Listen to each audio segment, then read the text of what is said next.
We should talk about the ADL and the FBI, because Kash Patel, the director of the FBI, he just announced that the agency is cutting ties with the Anti-Defamation League, with them saying that they're an extreme group functioning like a terrorist organization. And this notably after Elon Musk and other right-wing influencers went after the ADL for its work documenting alleged racism and anti-Semitism connected to Charlie Kirk's Turning Point USA. Though technically, the ADL never actually labeled Turning Point an extremist or a hate group, right? Instead, it described it as a right-wing student organization that provided a platform for extremists and far-right conspiracy theorists. They then also claimed that TPUSA's leadership and activists have made multiple racist or bigoted comments and have been linked to a variety of extremists, and they gave various examples there. And they then also argued that Kirk himself pushed numerous conspiracy theories about election fraud and COVID-19 and has demonized the transgender community as well as promoted Christian nationalism. Right, and then connected to that, you had a fair share of people sharing screenshots of an ADL webpage talking about what's known as the Christian identity movement, right? Which is, it's not just about identifying as Christian. Instead, it's described as an extremist ideology dating back to the 19th century, which believes that white people are God's chosen ones and advocates for a holy war against Jews and other minority groups. And so with all that in mind, you had Musk pointing to the ADL and saying that they're a hate group against Christians, right? And claiming that the ADL using what he called false and defamatory labels about people and organizations, including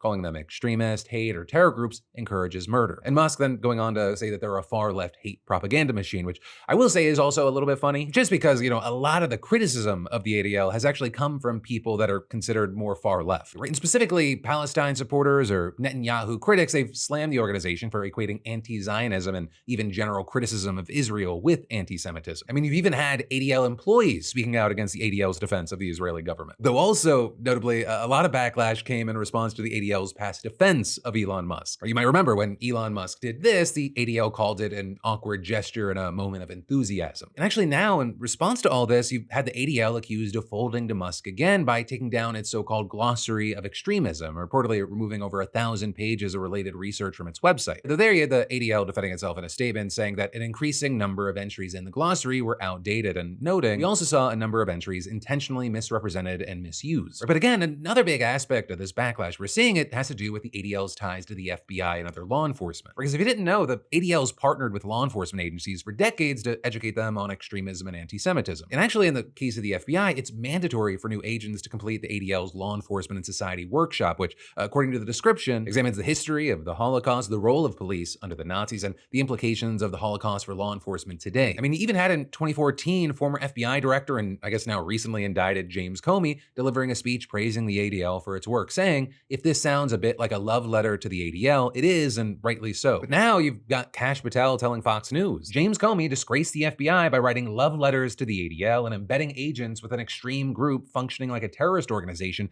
and the disgraceful operation they ran spying on Americans.